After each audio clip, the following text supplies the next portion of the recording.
Hi everyone, this is Alexander Antsipov, and I have got a lot of questions how to encrypt and then decrypt user-sensitive data into mobile application.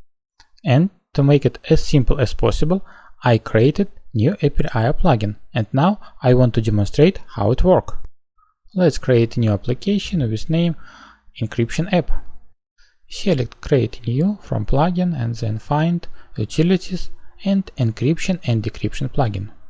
Let's import. Plugin has only one screen, crypto screen, so let's open it. And let's test how this application works. For that, I change default routing to crypto screen. Save and test. Application is ready, and now let's provide some message which we will encrypt using secret key, so let's press encrypt. Here we'll see already encrypted message. And to decrypt it, let's press decrypt button.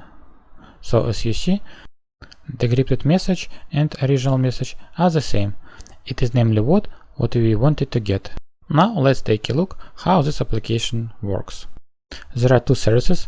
The first service is Encrypt service, which accepts message and secret and return encrypted message.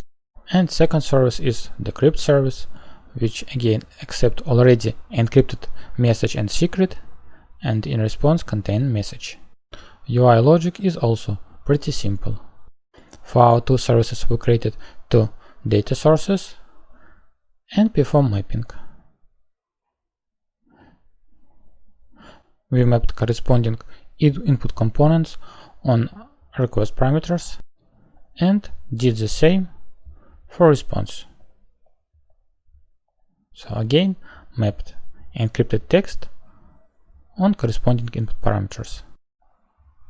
Another service, Decrypt service, are absolutely the same.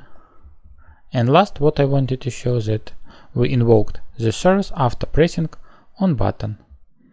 That is all what I wanted to show in this video. Thanks for watching.